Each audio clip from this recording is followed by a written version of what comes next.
KohlerHaus Remodeling Company, Amber and Camilla. Welcome to the show. Thank you. Thank you. So how long have you owned KohlerHaus for? So we've owned KohlerHaus for about a year and a half now. Yeah. We bought it in late 2023, and we've just been operating and growing and scaling it ever since. That's amazing. And you bought it from, you were telling me, a woman who had owned it for 10 or so years? Mm-hmm. Yeah, her name was Lynn Kohler. So she launched KohlerHaus. She called hers KohlerHaus.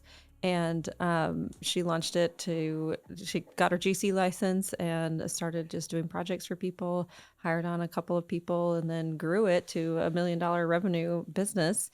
But she was ready to retire. And so the opportunity kind of came my way, and I was like, okay, I want to check this out, see what it's all about, because my background is in construction and real estate. And I was ready for the next step. And so came in and had a great conversation with her. Felt like it was a really good fit, the two of us. And she was excited about another woman coming in to own her company and to taking the reins.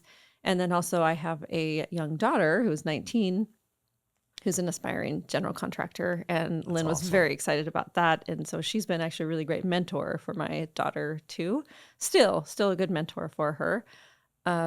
Since we bought the company. So it's been pretty cool. That's fantastic. And Amber, you got hooked up, you were mentioning, kind of through podcasts and through COVID. You said your husband had an accident at work, so he started listening to podcasts because he was having issues watching crazy television shows and stuff like that. And so you were digging into podcasts and books and reading information. And so how did you guys get connected? I am a podcast junkie. And even before my husband's accident, I would be listening to podcasts instead of music. I'd work to podcasts, make dinner with podcasts. It was just, they're like my best friends.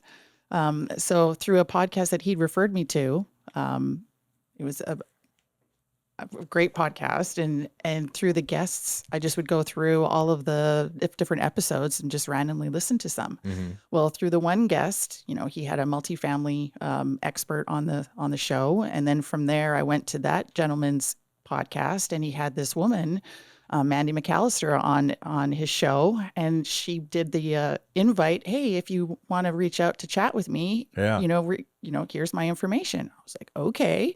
So I reached out to her and we went on a Zoom call. The energy was great. And she invited me to this weekly accountability group.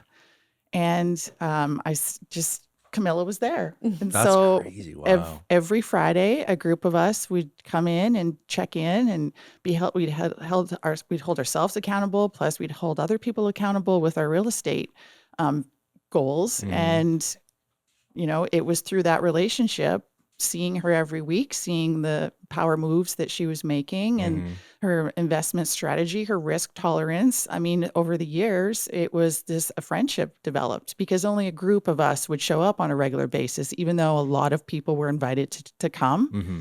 Those that want to do big things will actually take the steps to do them. Right. And they will put the time into connecting with others who are doing the big things too. Yeah. And so, over the years, Camille and I would keep in touch. And when she was here scoping out, the Kohler business, KohlerHaus, she called me up and she's like, hey, let's go for lunch. And I was super excited for her because this was such a great opportunity. Mm-hmm. And then a couple months later, she called me up and she's like, Amber, I think I need your help. Would you be interested in partnering with me for this business? And I'm like, yeah, you had me at hello. Let's do this. That's awesome. It's kind of wild today how many people are getting connected through podcasting and the internet and YouTube and all that sort of stuff. It's like, man, back in the day, just when I was a kid growing up and you were interested in something, it was such a big barrier for information. And today it's so much easier.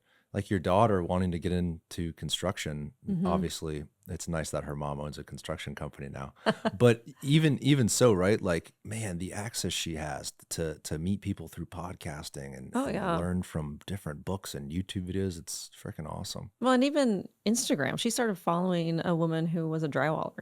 And my daughter's very short, and this drywaller is also very short. And she was like, "This is really cool." And so, like the lady, literally, her whole Instagram is just her drywalling, and shows her just doing it smooth. And she's excellent drywaller.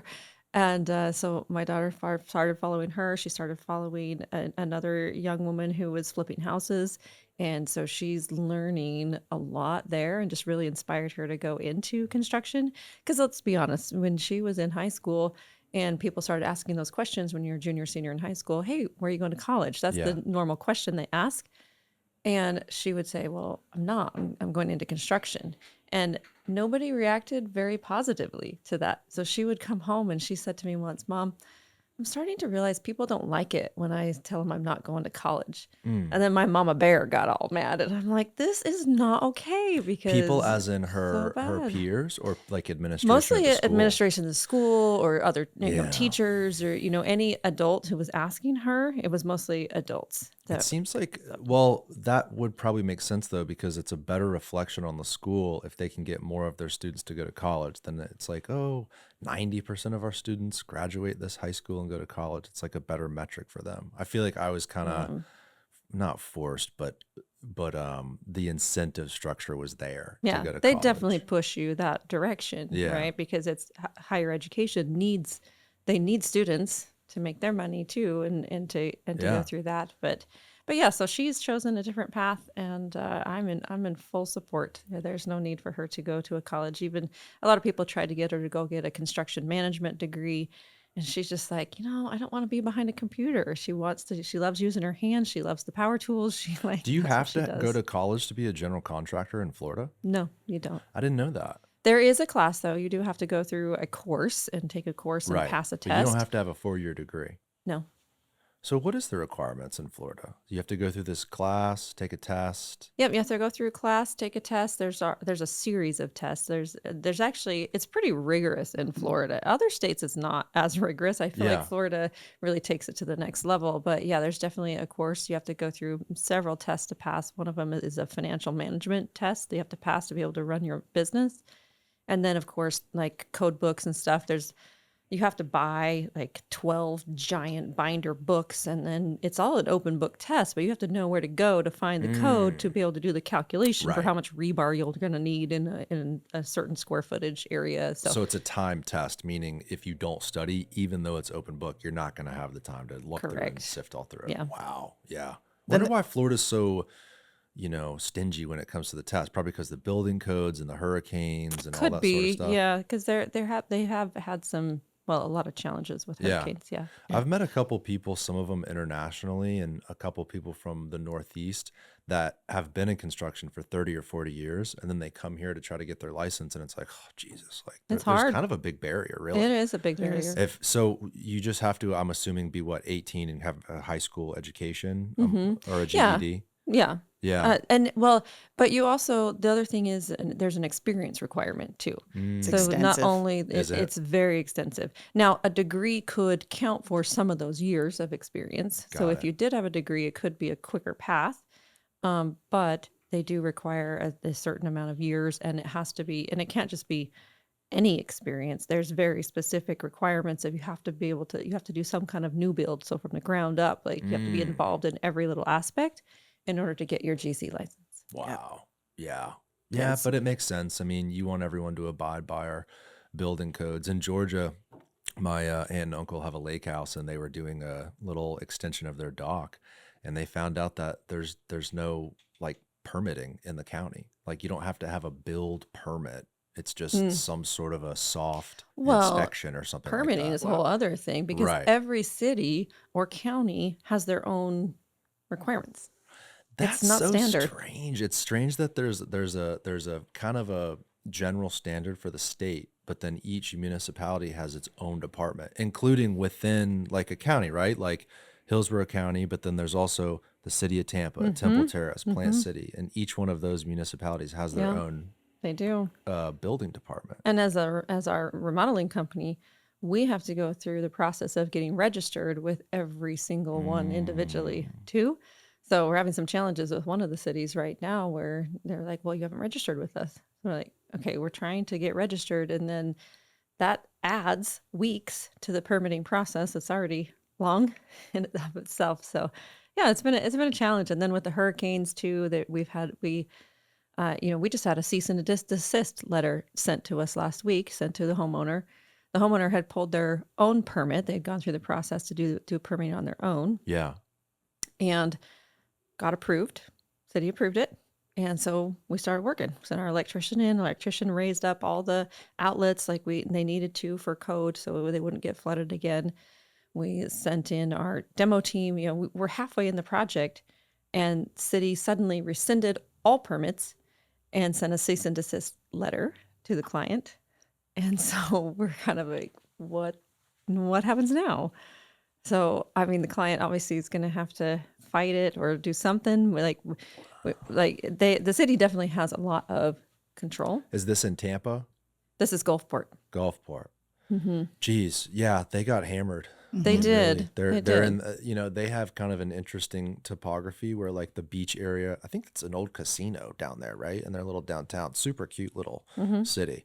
But you kind of roll up that hill there, and a lot of those homes near Stetson, like the school up there, that's not in a flood zone, but they had a ton of water down that way. We have a friends that their parents were stuck in their house during the hurricane. They had to jump up on the kitchen counter and wait it out. That's hard. I'm sure.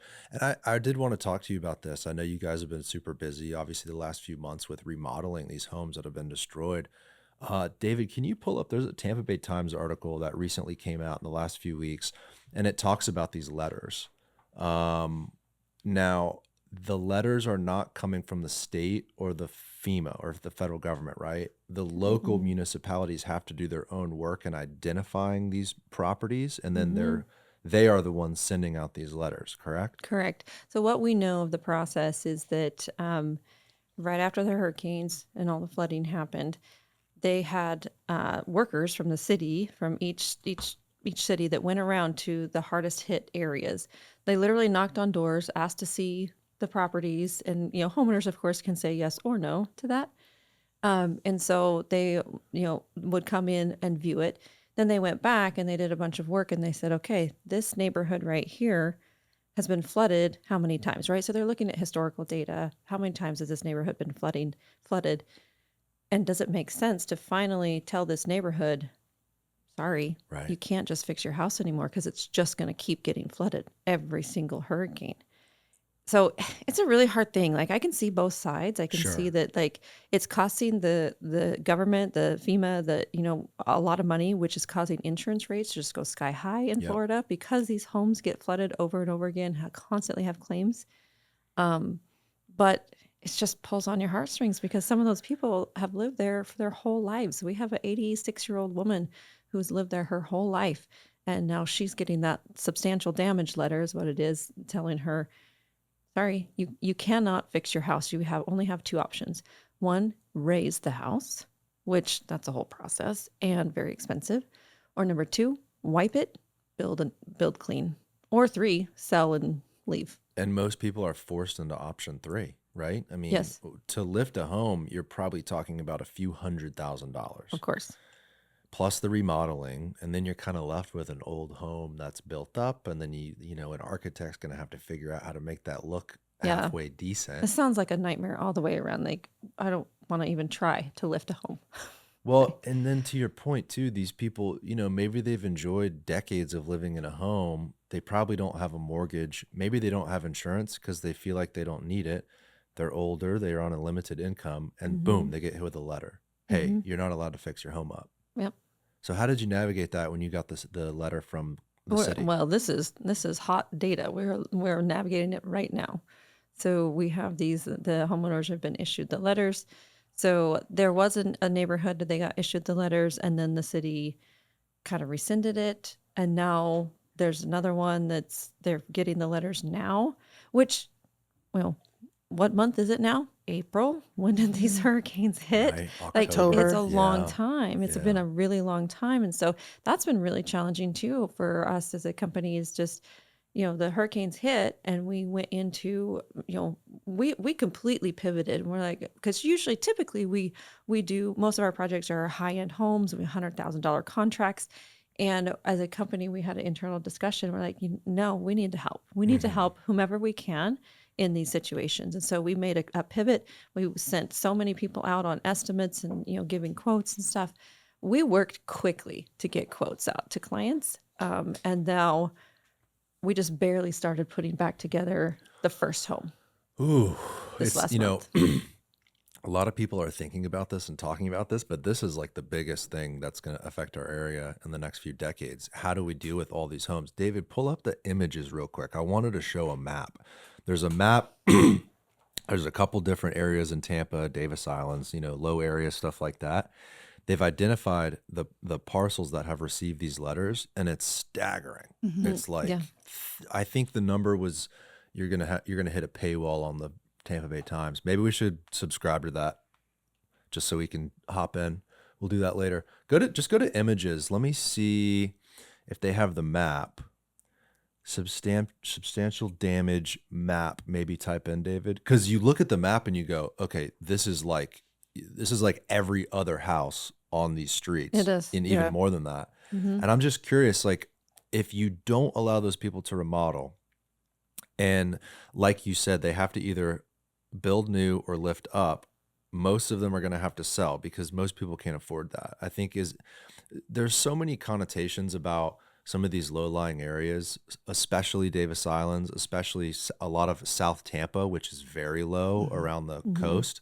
Oh, those are rich people. They'll figure it out. Not true at all. No. Not true at all. So many working class people and so many older people have lived in these communities for decades and decades and decades. They're not rich people that can afford to fix their situation. Right. Like, a lot of people are in a really bad situation because of this right now. And it's I hate to hear that connotation. It's just simply not true. I mean, it's so far off base.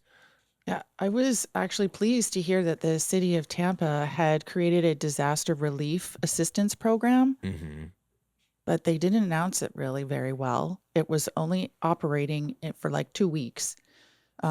Residents, I think it was the end of March, the 25th approximately, that it opened for residents who had experienced damage from Helene or Milton, but were at or below 140% of the mean income. Wow. They could apply for Assistance. with respect to either mortgage assistance, insurance deductible assistance, or renovation repair assistance. They kept it open until the 31st of March and then closed it. So it's capped, it's done. So residents could apply, and then by the 31st of March, 1st of April, they were supposed to receive an email notification whether they could proceed with their application. But since then, now it's closed. And I'm like, you're not giving people enough time to either learn about the process, Right. to become involved, to apply. How Well, is it's this an new- operating program that's only available for 2 weeks? Yeah. It's new for 6 everybody. months after, 5.5, 6 months after. I mean, I appreciate what they're trying to do Sure. to help out these residents, as you Right. mentioned, the ones that, have been living there a long time, maybe on fixed income. Yeah. It's another option for them, but it wasn't available it's enough. kind of new for everybody, right? Like, I don't remember any of this part of this conversation happening like in the years past in these other hurricanes. And I think there's probably a lot of pressure from the federal government, from FEMA, to like, hey, you local municipalities have to get these people 100%. moved out, moved up, like something. And I think the local governments are like, okay, well, first step, let's send these letters out, make people aware, and then I'm sure it'll fizzle out and we'll figure out some sort of solution. But it's new for everybody. I'm sure it's new for local governments dealing with this. It's new for the contractors like you guys trying to figure this out. I'm sure your clients probably look to you for the answer, Yeah. And which is tricky because no one really knows how this is going to play out. because as a contractor, yeah, they and clients think that we're going to be the ones that are able to get the permit, but we're at the mercy of the city to issue it. And yeah, I can see your So this map was the now. map. This is from March 25th. So this is less than a month ago. 13 local governments throughout Tampa Bay have sent out letters. This is just basically the midsection of Davis Islands. There's a map you can find that shows the entire Tampa Bay area, but I just wanted to show this. If you're just listening, I mean, it's a ton of properties. It's thousands and thousands of properties that have received these letters. Not all of them are on the water. It's kind of based on the damage they received. It's kind of incredible that they went out and basically checked out all these properties and sent the letters. I did hear something about how, like, just because you received a letter doesn't necessarily mean you're going to have to abide by it? Have you heard something like that? Which sounds really confusing. It is very confusing right now, which, what our client who just got the cease and desist letter, they have hired a lawyer. They're going to try to see if they can fight it. Mm. And so they're going to try and go after the city about this. So there's going to be, it's a mess, and Yeah. it's just going to have to be sorted out as we go. I think insurance data has been cross-referenced as well. The number of claims that were issued. So there's a higher likelihood that neighbors on an entire street were affected if 50% of that neighborhood had claims issued. So I think there's data points that are being used to make these decisions Yeah. to issue these letters. Yeah, that makes sense. I mean, the insurance issue is, well, I think a lot of it comes from the insurance pressure. The national carriers probably have had conversations with the federal government. Like, look, we can't keep insuring all these properties. And to your point about it is really a double-edged sword. Like, I get the overall goal of what they're trying to do, but at the same time, you just feel so bad for these people that are in this rock and a hard place situation where, man, I don't know that there's a way out. Ultimately, they're probably going to have to sell. And, the older woman you're describing and people like her are probably going to have to sell their property and move on. The only issue is prices have escalated so much. Their home is basically lot value. Where are they going to go?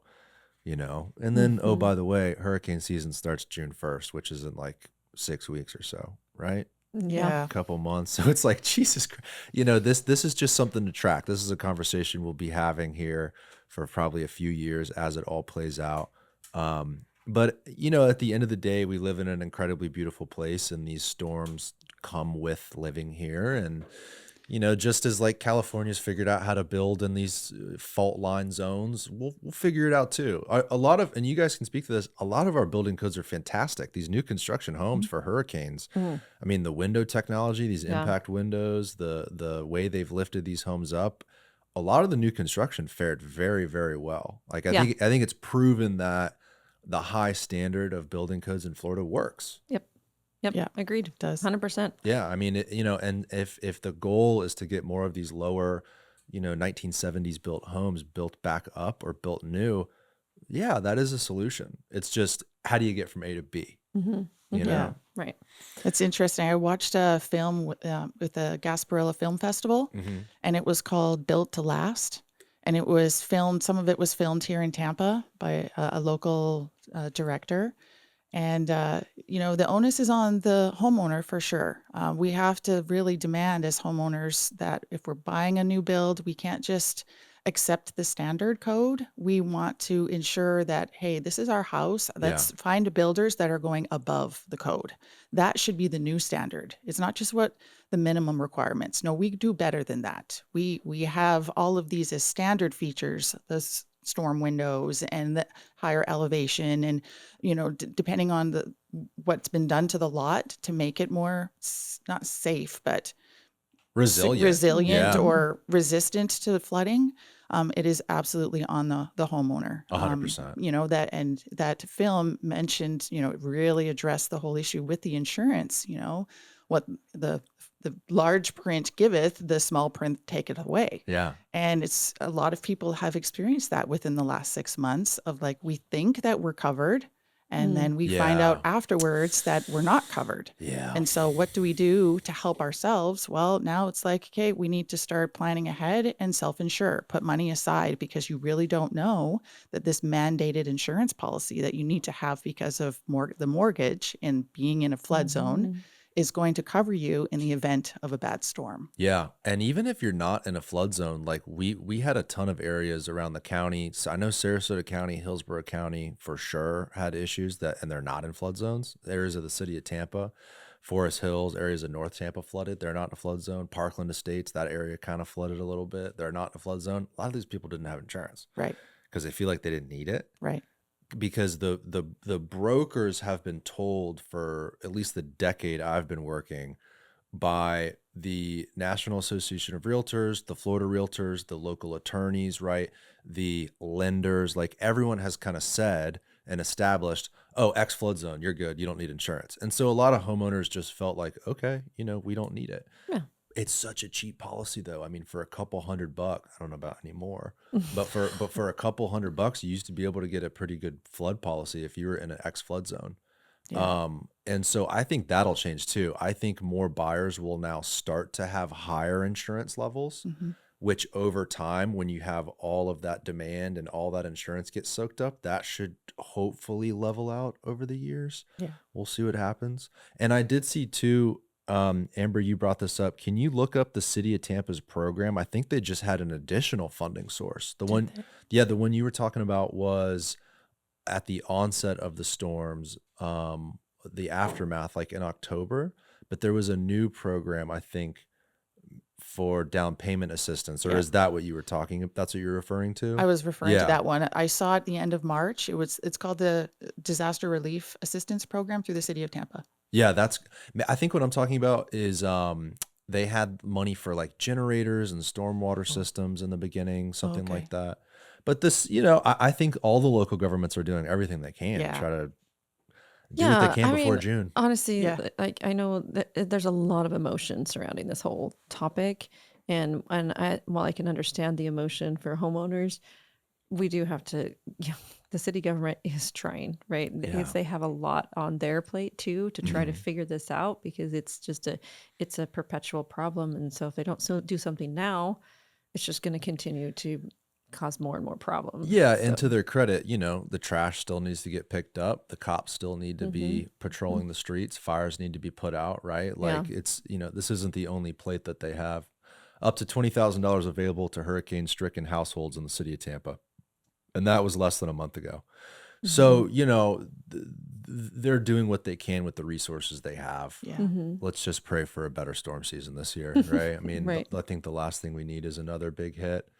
3.2 million to distribute to primary homesteaded and income eligible residents. Yeah. So there's some stipulations in there, There but are. that's a great program. Mhm. Rebuilding has been front and center of my agenda since our city was hit by these back-to-back storms last year, said Mayor Jane Castor. This has the potential to affect hundreds of families as they get back on their feet and prepare for the next hurricane season.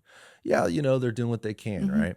Are you seeing, so you guys kind of took it upon yourselves to help a lot of these people with remodeling. What percentage of that is your remodeling business? Because obviously it's not your primary business Mm, to go in and remediate storm damage. Your primary business yeah, is to create beautiful Yes. places and it spaces is. for people. Yeah, currently about probably 25% of what 25%. we're doing right now is hurricane damaged Are, homes. are you finding that when people have a question about remodeling, even if they didn't flood, are they having that thought process like, maybe we don't remodel right now. Maybe we sell and build new and buy higher ground. Like has the storms affected people remodeling? Because to me, side note, like South Tampa is a great place to live. It's a very high demand area. There's a lot of beautiful old homes that need remodeling. And you go into some of these older bungalows with these beautiful contemporary kitchens. Like to me, that's an incredible thing. I'm Hmm. just curious if the storms have affected that metric in people when they call you. It depends. I think if they were hit by the storm or experienced damage, they are definitely thinking differently. I think if they weren't, they're just moving forward as normal. So Yeah. nobody's like coming to us and saying, "Okay, well, I want to remodel, but I want to make sure I put in hurricane windows, for example, or I want to like redo the siding out here to make sure my siding doesn't go anywhere during the big winds." We don't have a lot of that going on, but also we do mostly interior Hmm. remodeling, so we don't do a lot of exterior stuff. So those might be questions for an exterior company. Sure. Yeah. It's been interesting because actually the elevated interest rates have created this space where homeowners are now choosing to pour more equity into their home by Mhm. remodeling as opposed to relocating. Mhm, mhm. So That's interesting. that was a shift that happened actually last year, the end of the previous year. Forecasts for the national, I don't know what association, but in terms of renovation statistics, they were anticipating a lull. And actually, it changed. Mhm. People were like, oh, well, these interest rates are so high. If I need to start over again, where am I going to go? And it's not worth it for me. So instead, Mm, I'm just going to make my home more beautiful by mm. remodeling it and loving it all over again, as opposed to selling and moving elsewhere and I think people are very location focused. I mean, location's always been a inflection point in real estate. You know, you want to live in a great place, right? Location, location, location. But that makes sense. You know, prices have escalated quickly in the last 5 years or so. And if you live in a great neighborhood in an older, cute little house, maybe you could afford a larger home. But now people are considering, let me put a little more equity in this thing and make it beautiful and make it my Mm-hmm. own and stay. Yeah. Huh, that makes sense though. It Are you used finding a lot of that? This episode is brought to you by the official remodeler of the TBD podcast, KohlerHaus Remodeling Company. Built on the belief that every homeowner deserves a premium experience, KohlerHaus is redefining high-end home remodeling with their commitment to integrity, craftsmanship, and quality communication. Their work speaks for itself, from condos in the towers of Channelside to 100-year-old homes in South Tampa, creating spaces that are both stunning and functional. What sets KohlerHaus Remodeling Company apart is their dedication to not only transforming homes into beautiful spaces, but to elevating the standard of residential general contracting. From concept to completion, every detail is handled with care, ensuring a process that's as smooth as the results are impressive. To learn more, check out our partner's website at KohlerHaus.net, KohlerHaus.net. This episode is sponsored by Chansey Architecture and Interior Design. Rooted in the heart of Ybor City for over 35 years, Walt Chansey and his team are trailblazers in their field. Beyond their work across the United States and the Bahamas, Chansey has shaped some of the most iconic residential and commercial spaces that serve as gateways to Cigar City, including Casa Marti and Casa Gomez. What sets Chansey Design apart is their ability to preserve the soul and character of historic buildings while seamlessly integrating modern design and functionality. They blend tradition with innovation, creating spaces that honor the past while meeting today's needs. Check out their work at www.chanseydesign.com. And we have some who are considering additions to their home rather than moving too. So if you've been in your home for 10 years, like chances are you have an interest rate that's in the 2 or 3%.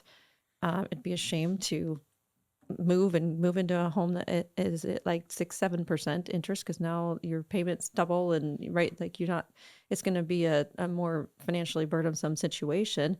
But also you have a ton of equity in your home because you got to go through, like, I mean, double-edged sword again, right? Your own home experienced some pretty awesome appreciation, rapid appreciation. So it makes it hard to go buy a different one, but gives you a lot of equity in your own home. So tap into that, build an addition, and now you have the bigger, nicer space that you always wanted, but you still have it at the 2 or 3% interest rate, or, there's probably blended rates, right? If you need to get home equity loans and things like that to redo the home. But it's a really interesting, thing that's happening Yeah. right now. Mhm. One of the reasons why a lot of people I talk to on the brokerage side don't want to remodel is the pain in the butt it is, because Mhm. you're tearing your house apart. When we got coffee a few weeks ago, it was really interesting to hear your philosophy on that and how you navigate that, right? Because that is something that can, I'm sure, correct me if I'm wrong, but that's probably like the number one reason people are held back. Maybe it's not the money. Maybe it's like, oh, do we really want to tear our kitchen up and tear our bathrooms up? How do you kind of alleviate that for people? So Amber and I both lived this many, many times.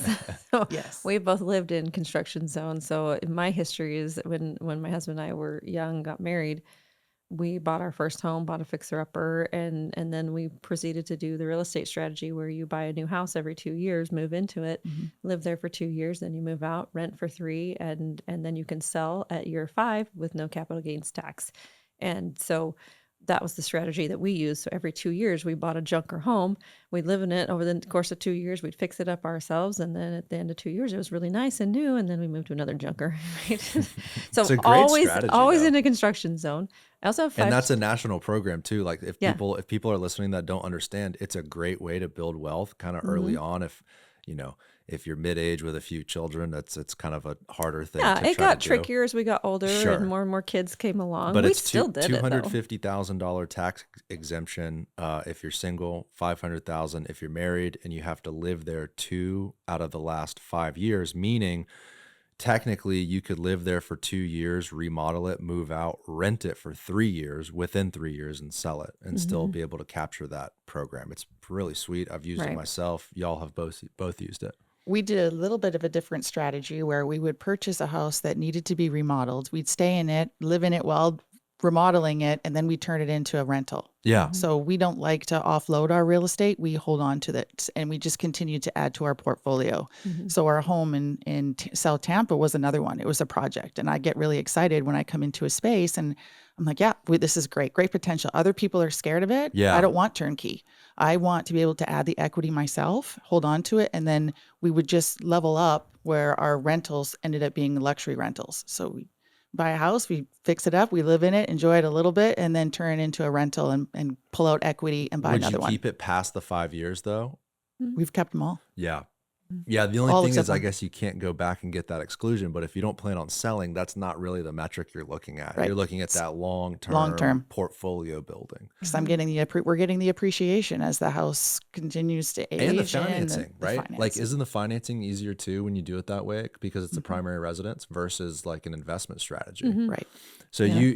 you were buying this house. Sorry, I cut you off there in your No, story, but No, yeah. So back to your question about how do we help clients through the construction experience? I think because Amber and I have lived it so often and have been through how awful it can be. Mhm. I mean, washing dishes in the bathtub while pregnant and a little toddler next to you, like not fun, right? Not fun at all. So one of the things that we do is we take that into account, and so we work really, really hard on the front end to make sure that everything is teed up, meaning all the materials are sourced and ordered and either on their way or on site. We have the plans in place. The whole construction team understands the plans. Everybody goes in. We walk the property. We do a full walk with the team. We call it a project kickoff meeting. And the full design, it's in a book on site before we ever demo your house, because we don't want you living in a construction zone any longer than you have to. So we know it's going to be an inconvenience. It's going to be uncomfortable. So that's one of the things that we do. We work really, really hard on the front end. So before we ever demo your house. Now, it may seem like that takes a long time, and it does. It takes like 2 to 3 months to go through that pre-construction process before we demo. But once we demo, we have our project manager is so good at scheduling and making sure that that project just stays going. Very rarely will you have a down day. Of course, some things happen, right? Sure. Every single construction project, like you can't expect things to go 100% smooth in a construction project, especially remodeling. Maybe new build, you could have better expectations there because you can control a lot of the variables. But sometimes we come into these houses and we start doing the demo and we have a plan to expand the closet, and suddenly we run into a cement barrier and we cannot expand the closet. especially with these older homes. Yes. So there's a lot of like pivoting. There's a lot of, nuance to remodeling. And so we try to train the homeowner on that process and try to help them understand it. We also have a service where we try to be very, very clean on our job sites, which is another thing that Amber and I have experienced with other contractors that really drove us crazy. Oh yeah. that That's the worst. it's You feel like you're disrespected. It's your own home and you go in and there's like boot prints on your floor and Mhm. the floor's not Mhm. protected. I've dealt with that too. Yeah. It's very Yeah. frustrating. So we're pretty particular Mhm. about those kinds of things because as a whole, we just want to elevate the experience of anyone around us in the construction industry, because it's been kind of like not a great experience for most people. We've heard so many stories and so many challenges from clients and just our own experience and stuff. And so there's been a lot that we've just had to navigate and figure out.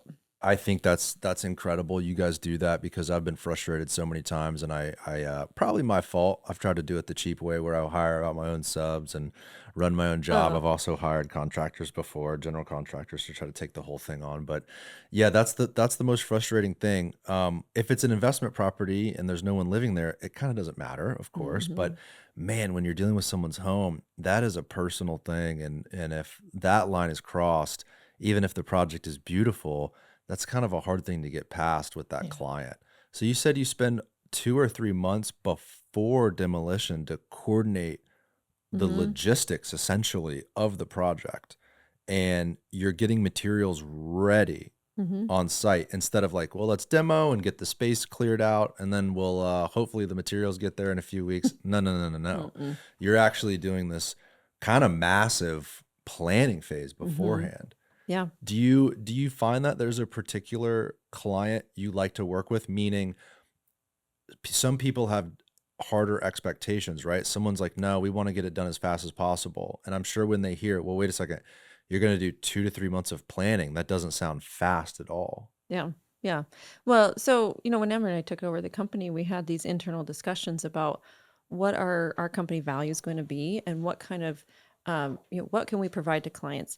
And so if you think about a construction project, there's budget, right? There's timeline, there is communication, and there's client experience and quality. So unfortunately, you can't be a 10 in all 5 of those, right? So we had to decide, are we going to be the cheap and fast company, which we could have been, right? We could have chose that. We could have been like, okay, we're going to be the ones that come in. We're very efficient. We're very fast. We're going to do this. We're just going to knock it out. But if you get cheap and fast, you're not going to get quality and experience, right? And so we decided that no, we like that what Lynn had built prior. She had really focused on quality and experience, and we wanted to continue that legacy. And so that's what we do. So we're not the cheapest contractor around. We're also not the fastest, although when we do start a project, we are efficient. We're very efficient, right? But it's going to take, because we do so much pre-planning. And so that's kind of where we landed with our company. Like, our values are customer experience and quality. And we make sure that those 2 things happen. Yeah, I'm sure people love that too, because then at the end of it, you come out happy with a beautiful, brand new, whatever you've done, whether it's your bathrooms, kitchen, or both, or beyond that, additions. But it would be such a shame to have all that beautiful stuff, and it's like, Jesus, well, I guess you hopefully don't have to do that again, but yeah, that would be kind of a tough pill to swallow. Yeah. We did that with our pool. When we first had moved to Tampa, we had this house and I orchestrated the remodel. My husband had the plan for the backyard, but I hired the contractors. He was out working. And so it was like, all right, where do I find them? And I did not know of Lynn Kohler and KohlerHaus because she didn't market. It was all built, her business was built on referrals. And so we wanted to make sure that, hey, when a homeowner is looking for a contractor, they can find us. Right. And so adding a marketing strategy, social media, that was really a priority for us in order to get the word out more. Referrals are still a massive component of our business, but we want to make sure that we are available and accessible for those people who are ready to move forward with a contractor, and they just need to find one. Yeah. A good one. Yeah, it seems like that's it seems like for me, this is just my observation, but for remodeling and then some of the smaller services, even all the way down to like a handyman service, right?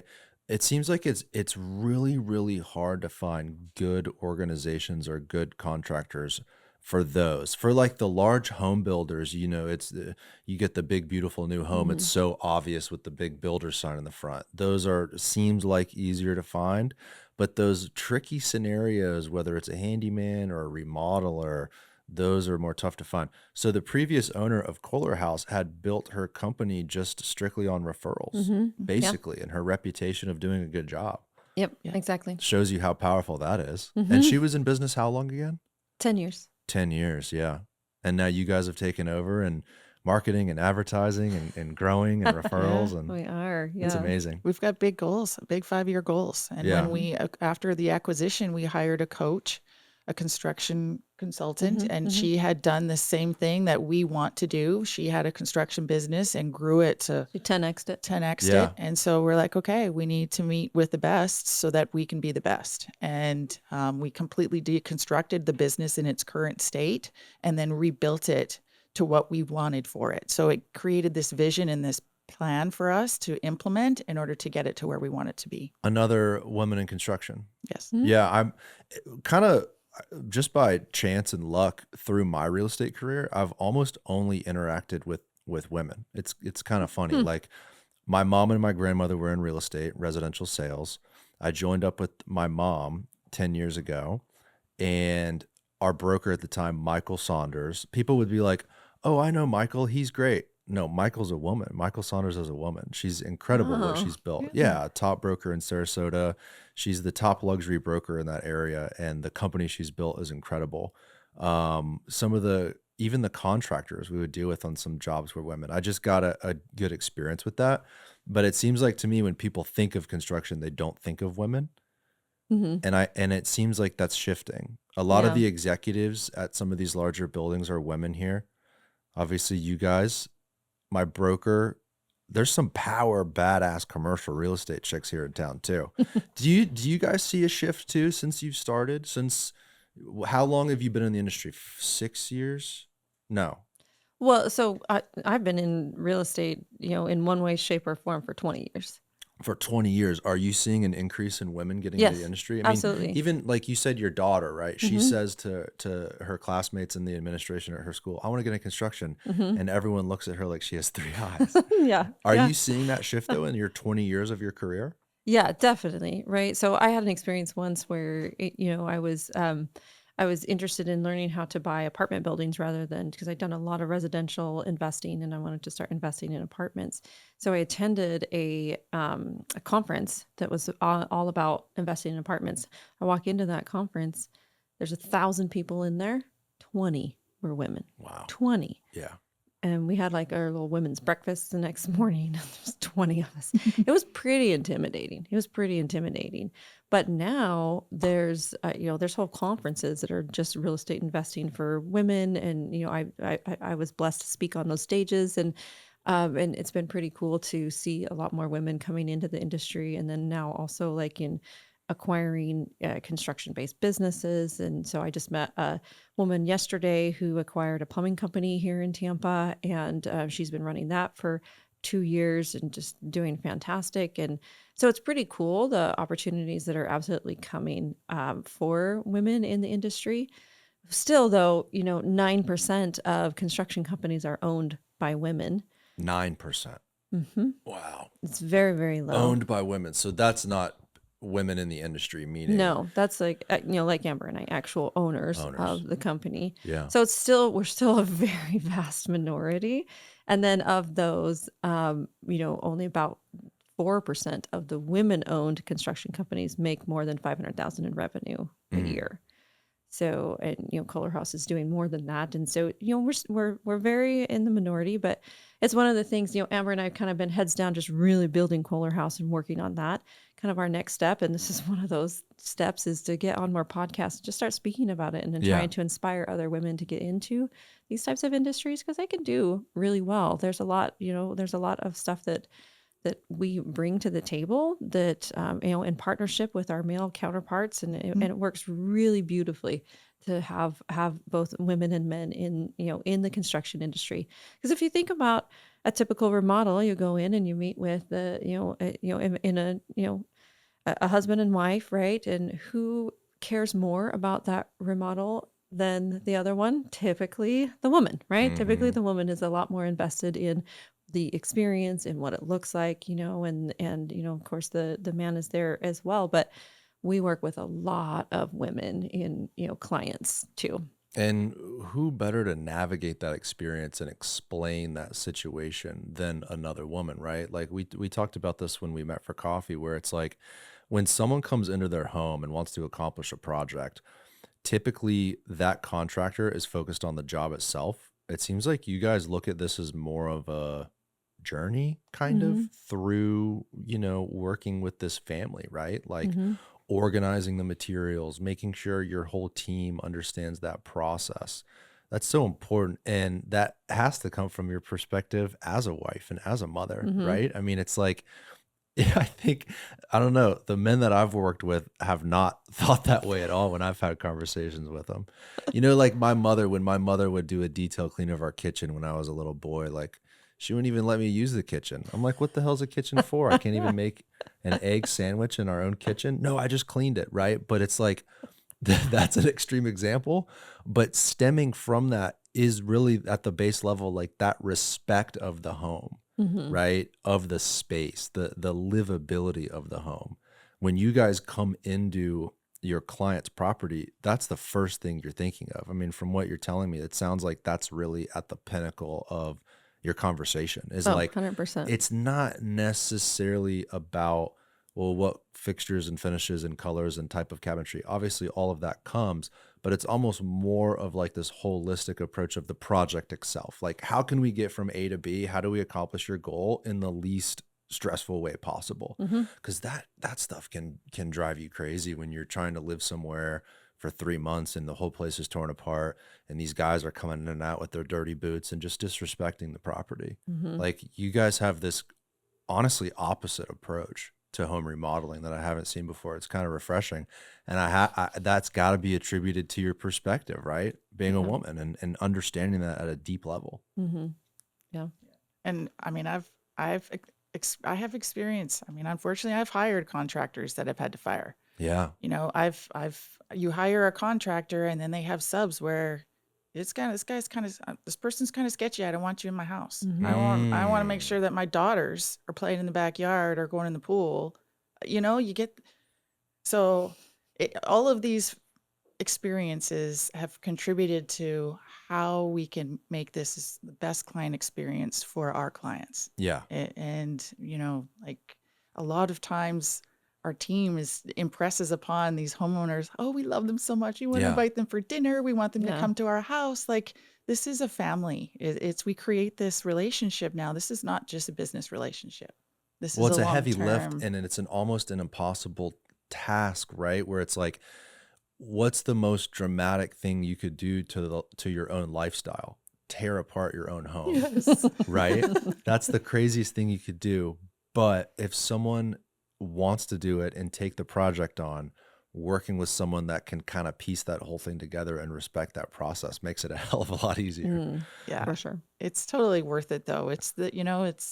You've got something old and now you're bringing it to something new, and it's a new life. It's new energy. It's like I said, you're loving your house all over again. Yeah. And it's kind of cool when you look at Tampa too as a whole, right? You have these communities and areas where things are kind of neglected. Yeah. And it's ready for a transformation. And it's like, okay, who's going to be that person? Who's going to be that business that comes in to revive this space, to Mhm. revive this building or this community?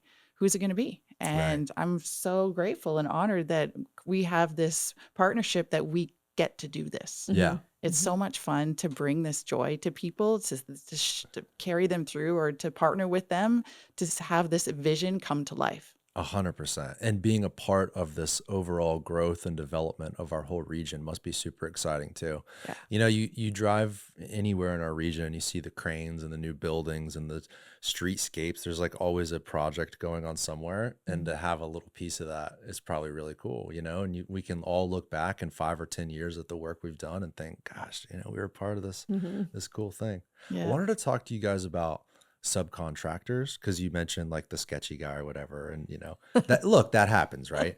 But the my mom and I used to call it herding cats, you know, with these jobs. It's just a difficult task sometimes staying on top of these different trades and these people, and some of them don't see eye to eye with what this conversation we're having about the livability of a place. They want to do what their job is and they want to get out of there.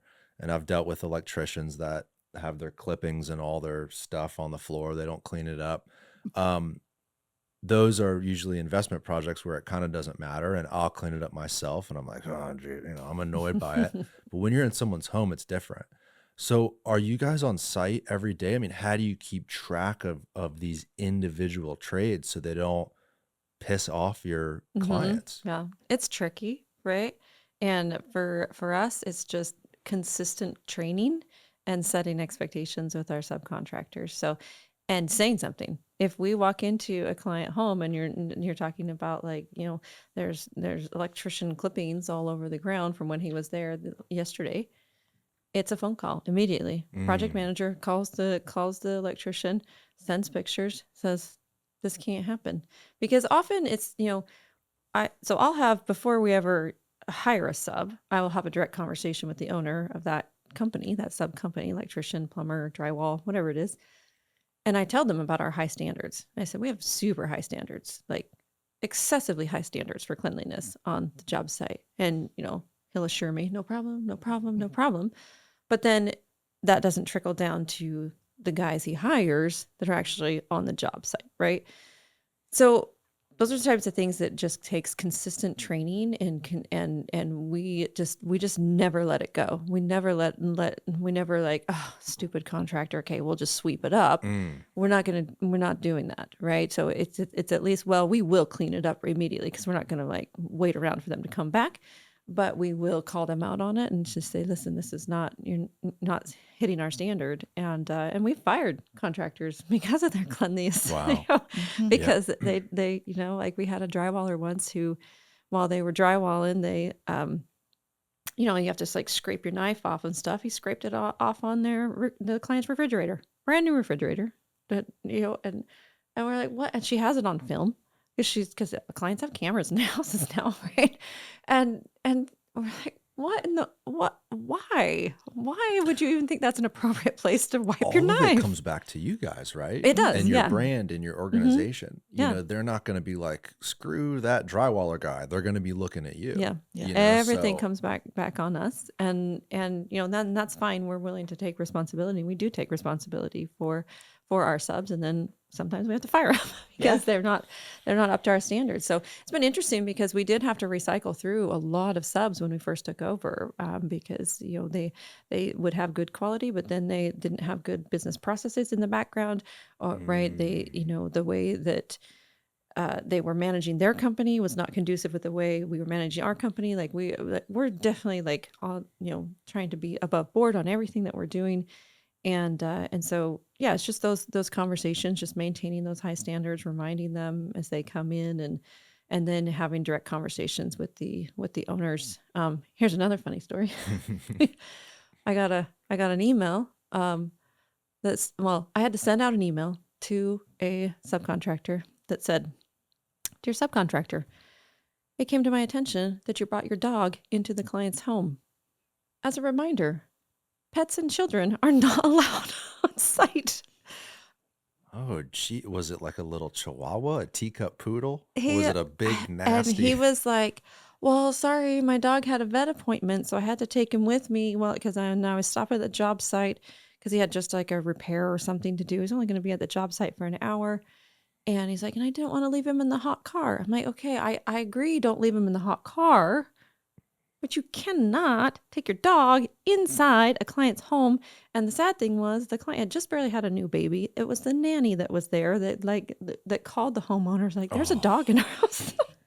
Yeah. I'm like, you got to be kidding me. It really is such a different business than new construction or investment remodeling or anything else, man. When you're dealing with someone's house, it's the place to be most respected. Mm-hmm. I'm sure that person was like, what are you talking about? A dog in our house? What? I was shocked. You don't know someone's allergy condition.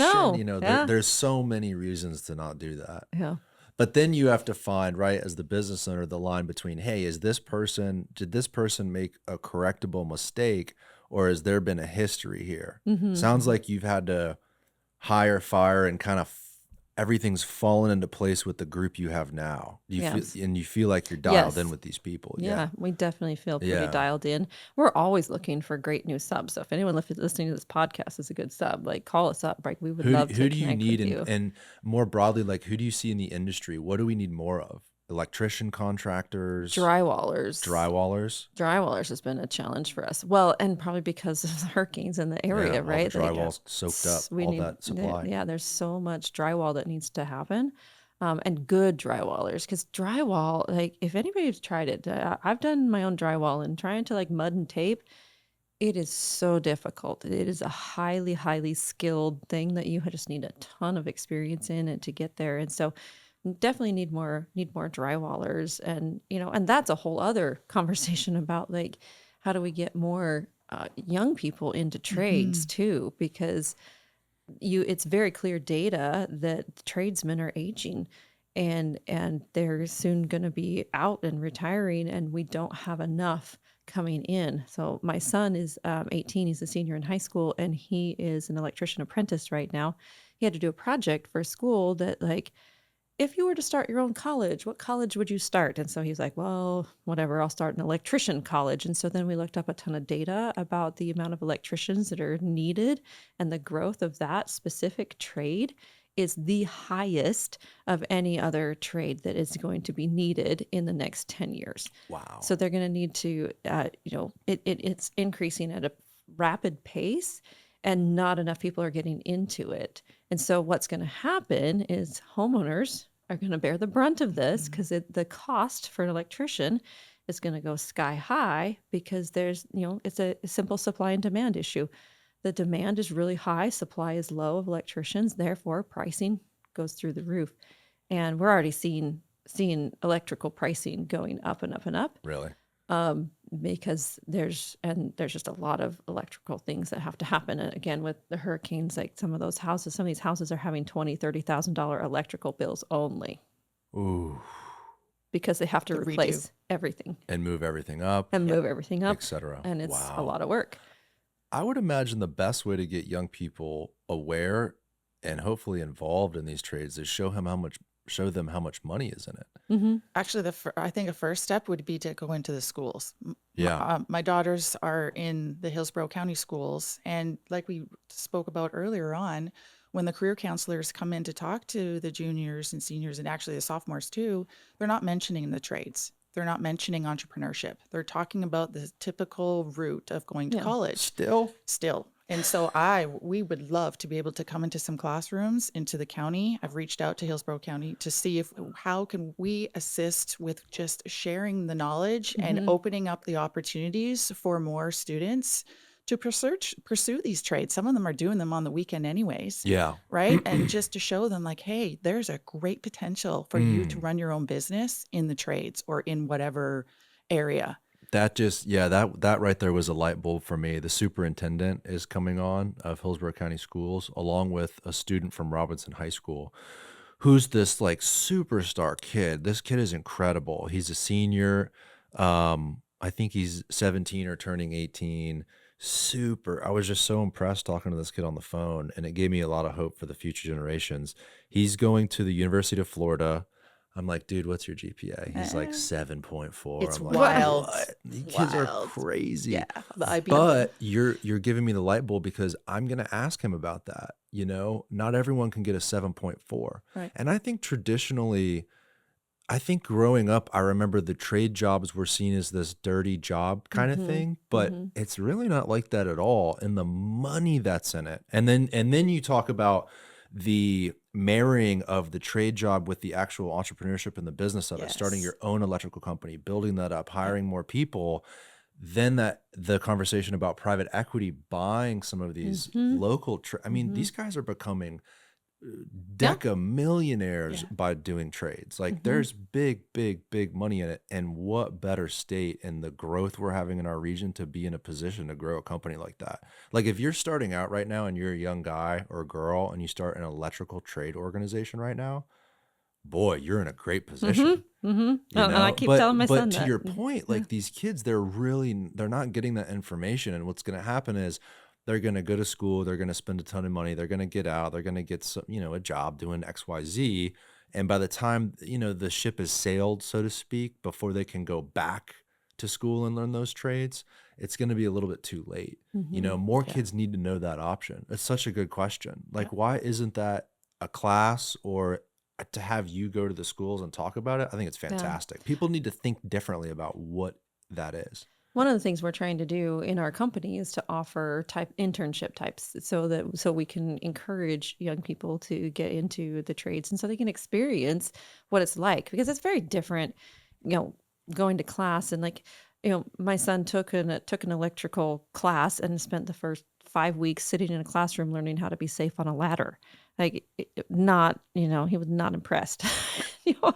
But then he's out there working. And so, we want to offer, 1 week internships for high school students in the summertime so they can come and just go get on a job site with our team, swing a hammer, learn how to use a power tool. We partnered with an organization called Ready for Life, which is an organization that supports young people who are aging out of foster care. And we offered an internship, and we had a young lady join us, and she came on and used a power tool for the first time in her life. She'd never done anything like that. And I heard later on after she left the internship that she went out and bought her own drill and was so excited to put together her own things. And so It's just like exposure. I think exposure is critical, and we want to do everything we can to expose young people to the trades. I Um, think social media is a big part of this too. My wife is on, she's got all these Instagram pages of these women that have done these projects in their house. And my wife has been super adamant about me buying her a table saw and like all this stuff so she can redo our, we have a baby due in like let me think. When does a baby due? 2 months. And so we're preparing the new room, and she like did her own drywall, not drywall, I'm sorry, wallpaper, wood, trim. And I'm cool. like, babe, like, Jesus, you're pregnant? You want to do this? You don't want me to hire someone? I want to do it myself. I saw it on the internet, blah, blah, blah. Now, I trust her because she's a farm girl, Mhm. comes from an Amish family up in Indiana. Like, she grew up around machinery. I'm comfortable with it. Mhm. If she didn't have that experience, I'd be a little bit like, why don't we hire someone to do this? No, but she's incredible. And it's like, I think what she's realizing is it's fun. Mhm. It's fun. I mean, It that's what is it is. fun. Like power tools, the kind of like artistic nature of remodeling a space, not the overall project, but I'm talking about like taking a room and doing your own wallpaper. Or as an example, my wife did probably a level 4 finish in our and in this, like, we're calling it a hunt room, where she put like the spackling on the wall and sanded it all down and did that 3 or 4 times and smoothed it Mhm, out and then mhm. painted it herself. And like the satisfaction I see her getting from a small project like that, you can't replicate that in any other fashion. Like the physical act of improving something is kind of like a core Mhm. human thing Yeah. that this country's turned away from in decades past. And I hope young people can take an internship with you guys or something similar, or hear it at their school program, or see it on social media and just try it. Like, Yeah. come out for a day and try it, Mhm. or do a small project in your home. It's so fun. It's so fun working with tools and equipment and creating something. It's like this core human thing that not a lot of people get to experience because they envision like, oh, I don't know how to do that. Like, well, hold on now. There's a lot of information out there for you to Mhm. learn, Yeah. Yeah. and I think that, man, if we could get more people in trade jobs like that, construction prices would come down. We'd have a lot more Mhm. wealthy individuals being created with these Mhm. businesses. I think it'd be a good thing for our country, Yeah. Oh, really. absolutely. And just imagine what you can do. Yesterday, we were at an old cigar factory that has had the adaptive reuse into a design studio for a tile and flooring company, or tile, wood, and Yeah. stone company. They took this factory and they made like, just, it's so cool how you could come into a space, how it's an older space, and then you can transform it into a new space. And like you said, like the impact that we can have on the world Yeah. is so exciting and it's fun to do. You can see something, you can see the life in a building or a space, and then you can transform it, or you hire the people to transform it to make that plan come into reality. Yeah. And it's what's super cool. I mean, especially Tampa. I mean, Yeah. the all the old buildings, like all the historic cigar factories. I'm super giddy about cigar factories. They just make me happy. And the more I learn about them, it just continues to excite me. And so, like, now I have this desire to want to purchase one, and I Yeah. want to work with a team to develop them. And let's bring this back so that we can enjoy these brick walls and the Exactly. opened, like the open concept. And 100%. and let's hear this story of Tampa and these buildings, and Yeah. let's share this more, because we live in a really fascinating city. And I really don't know if a lot of our residents understand the impact and like the importance that this city has Yeah. in the Yeah. whole world. It's important for so many reasons, and really mostly because it preserves that building. Like when Yeah. you can take an old building that's abandoned or it's being used for a warehouse or industrial use, right? Eventually that structure is going to just degrade and degrade and degrade. But if you could create like an armature works, right? Like that old car barn that was turned into that food hall, like people are going to be enjoying that for 50 Mhm. more years. And before it just sat there abandoned. Like if no one had the idea and the vision and the creativity to do that, maybe that would have been bulldozed for like a city park or something. Who Mm. knows? Yeah. Pull up the cigar factory though. What's the name of it, Amber? It was the one that we went to is Yeah, Morgan. the Morgan Cigar Factory. Yeah, the interior photos are beautiful. Some of the like green tiles they picked out on the interior are really, really cool. Yeah, There's not many left though. We had over 200 cigar factories. I only think there's a couple dozen I left. think there were like 400 of them at one Was point. there that many? Yeah, actually, next year is going to be the 140th anniversary from the day the first cigar was rolled. No way. Yes. 140 years. 140 Where years. is there anything going on at like the city or a party or anything like that? I'm not We too got to have a sure. celebration. We absolutely do. And I learned about this at the Eber Rotary Club when they had the historian came. Actually, I think he was on your podcast too, the previous. EJ Salsinas? EJ was there in addition to a member of the History Center. They've got a exhibit going on at the History Center. And it was just to hear about the impact of the cigar factories. So Morgan. unique to Tampa too. You know, They it's are. like the more people can make these investments and I don't think it's any of these. The more people can renovate these things, the more they'll be preserved and the more people will understand these stories of Yes. Cigar City. And that's a great thing. It keeps our history alive. Morgan Cigar Factory. Is that it? Yeah, the business is Architessa. Morgan Cigar Factory here. Wow, is that what it looked like before? That was before. Wow. It looks a lot prettier now. See, look at the overgrowth though. You know, you leave an old building like that for a few decades and before you know it, you can't even restore it because it's too Yeah. far gone. Yeah, I've been in several of the cigar factories, and I actually was able to walk the Arturo Fuentes cigar factory with the general Yeah. contractor who actually did the work 10 years ago. And I heard all the stories. We went through all the floors. It was fascinating experience. And it was all from, I went to the Economics of Preservation workshop hosted by Hillsborough County. And it was just amazing to hear. That's it right there. Yeah.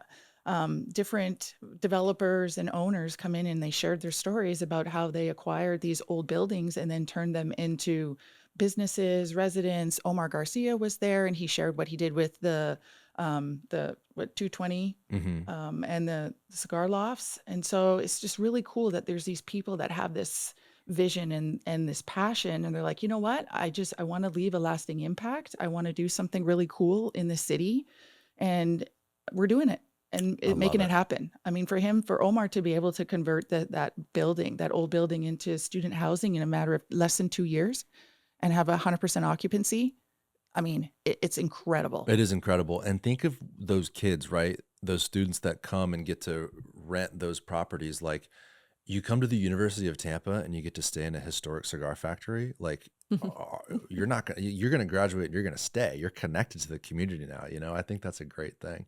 Yeah. Well, when are we buying one? Let's do it. Let's do it. I've got a couple in mind. Good. And, it'd be really cool for our team to be able to, not do remodel, but like if it's apartment style Yeah. home, like condos, I don't know. You get every cigar factory has a different application. And Yeah. depending on what the community needs. Is Right. it housing? Is it mixed use? Is it small businesses? Is it an event space? Is it a school? Like there's so many different options that you can take. Is it a hotel? Right. Yeah, a boutique hotel or something like that. Yeah, some people say, "Oh, well, you're changing the use," and it's like, look, you have to. You Yeah. have to do something that can make economic sense, right? You have to allow some of these additions to occur and some of these more creative uses to occur in order for them to be preserved. You know, they're never going to be used the way they were originally intended. Right. They're only going to be preserved if you let people go in and do what they need to do. And that's the same for, it's not just cigar factories, like any historic structure that someone is willing to put the capital up and renovate and change the use, like you said, hotel, school, whatever. The city really should try everything they can to make that happen. You know, those old buildings are so hard to fit into our code box with fire sprinklers and ADA and all this sort of stuff. I'm not saying you completely go against life safety and all that sort of stuff, but as creative as you could get for those historic structures, because otherwise they're going to get torn down. Right. Like the land is too expensive.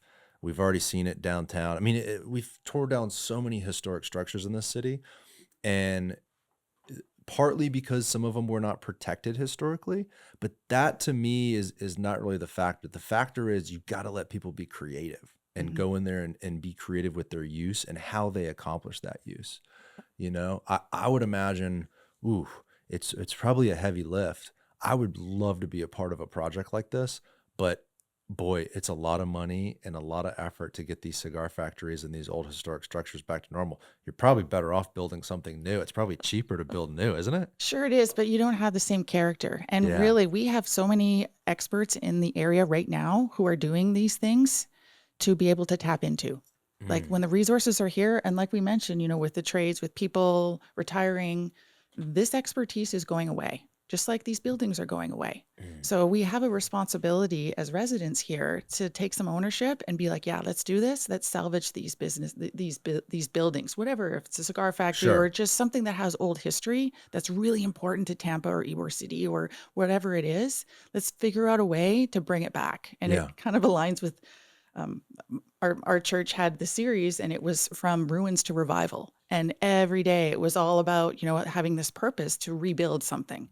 And I just have that feeling for me to like, how do we put the word out in our communities, in our real estate groups, in our real estate investor, not necessarily investors, but like realtor communities, homeowners to be like, yeah, let's really pour into this Hmm. so that we can revive these areas, these communities, these neighborhoods, so they could be, To just me, that's the story reused. of this city, of Yeah. Tampa. You know, I've referenced it a million times, but the old trolley map, you don't even have to pull it up, David. We've all seen it a million times. But it's over there hanging on the wall, and it's expressed in the very fabric of the city, the grid we have, the old trolley routes. Like all of what you just said is not just building specific. Like the very fabric of the city used to be this walkable, dense, beautifully bricked urban American city. In fact, a lot of American cities were like that. Yeah. The highways and urban renewal, and there's decades and decades of a story of how we got from there to where we are today. But you're right. The more people that get involved in the preservation and the rebuilding of American cities, I think the better off we'll be. Yeah. We're so disconnected today. If we can rebuild our cities back, I think it's the best investment we could ever make. And these cigar factories are a small part of that, but they're so unique to Tampa. Like imagine if most people got their way over the course of the last 50 years with these cigar factories. You said there was over 400. I mean, how many exist today? Like 40? I think there's 20, 20? We have 25, 26. 5% of the total left. So let's save them Let's if we save can. them. If we Yeah. can. What's the one on Howard? I think you and I talked about it a month ago. It's on Howard, south of 275. It's the huge one. It's been sitting there for a while. That's the That's the Samuel. Mac Daddy, man. Yeah, the Samuel I. Davis Cigar Factory. What a I beautiful love that building that building. is. But what is that going to take to get where it needs to be? I mean, tens of millions, right? To build that Right. into whatever. I mean, it's such a heavy lift. You'd have to have the will and the creativity to want to do that. You could take that money and go make a way better return doing anything else, you know? Well, I don't know, what's your legacy want to be? Mm-hmm. Is it about just, okay, making money is important? Yes, it is important. But can you build something that can last for over a century? Can you restore something that has such an amazing history and bring it back to life? That's a legacy. So this is called the Samuel L. Davis Cigar Factory. Samuel I. Davis, actually, I did some Is it research on this I? one. Yeah, the middle name is Isaac. It was really cool because I drove by it, I stopped by, took some pictures of it, and I posted it on a Tampa history Facebook group. And one of the grandsons actually still lives in the area, and he responded, and it was super cool. And he posted some pictures from like cigar boxes that the family still has, and pictures of his or grandfather. Yeah, it was really cool. And there's some YouTube videos about when there was a time period that it was openly for sale, and people were able to come in, and somebody took a YouTube of it, of the tour, and it's pretty run down. But right across the street, they've got the Foundry, this massive apartment complex, beautiful apartment complex. On the other side of the north of this factory, you've got some older homes and some vacant lots and some rundown areas. So you can see the revitalization coming.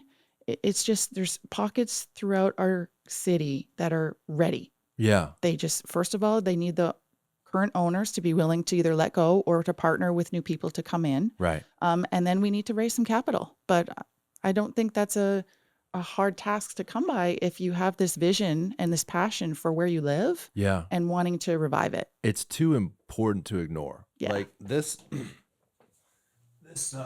all of many people that go back a few generations in Tampa are connected to the cigar industry.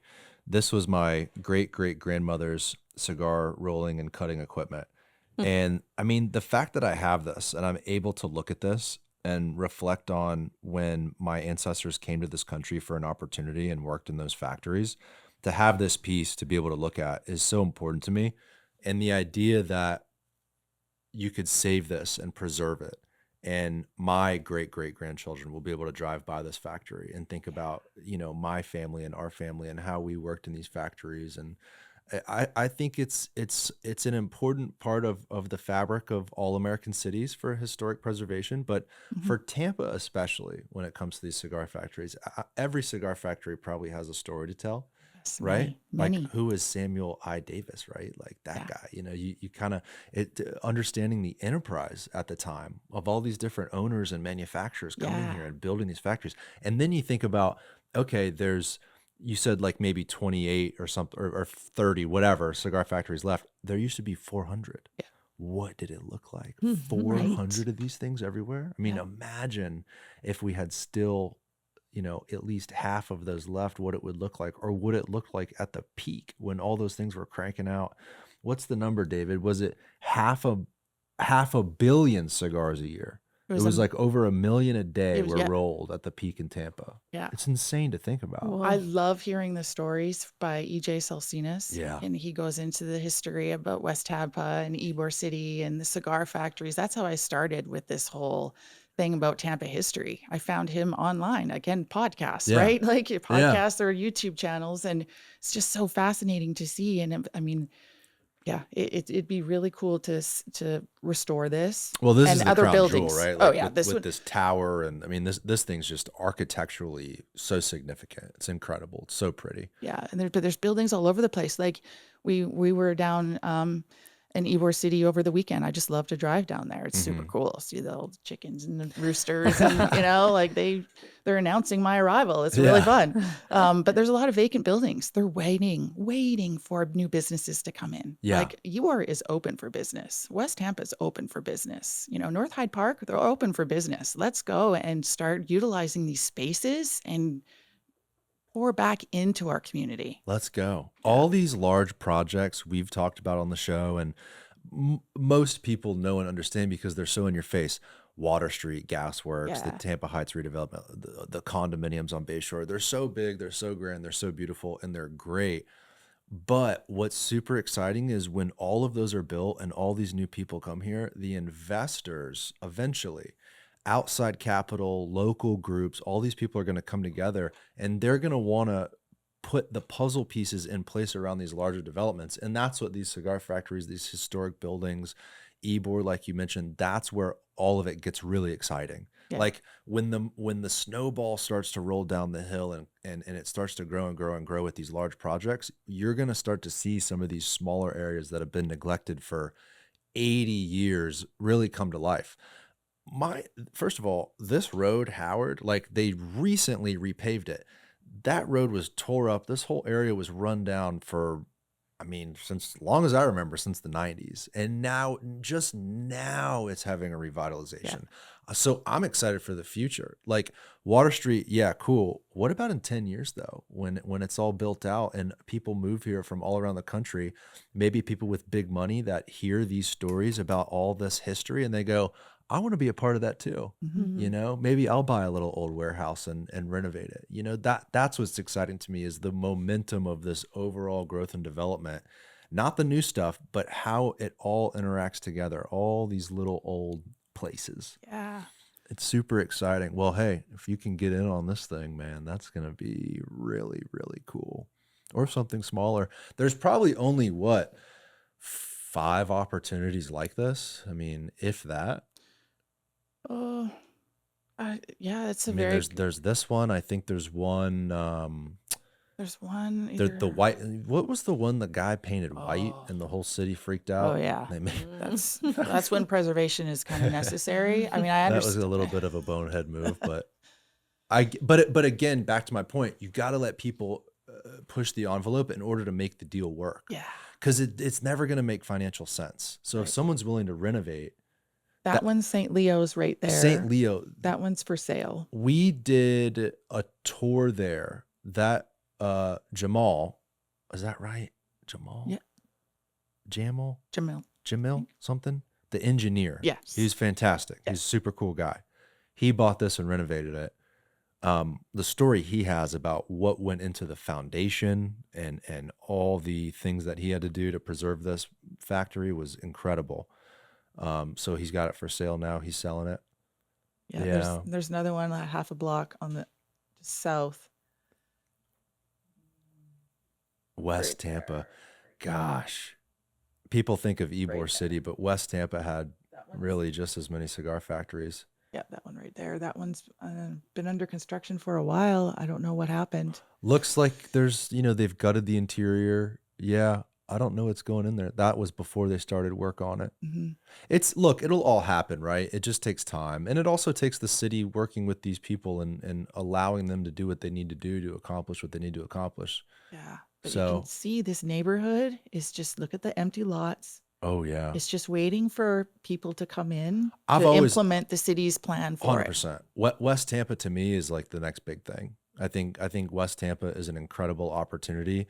It has its own history, much like Ybor City. It's really our kind of other large historic district. To me, it could be similar to Ybor, where you've got a mixture of the old and the new, the old brick buildings, the new shops, the new restaurants. The city's done a great job at revitalizing the little downtown West Tampa Main Street. Yeah. All the roads are paved, new city parks. I mean, there's some exciting stuff happening in West Tampa. Yeah, absolutely. We have our shop is in West Tampa, just northwest Tampa, and we've almost grown out of our space. Yeah, And so so tell we'd me- love to be able to like buy something that we could put our touch on, have it as a space for our team, in addition to like a meeting space, to be able to have people come. And so, we're thinking about what we can acquire to make pretty. And Where can people find you now, though? You said it's on Howard?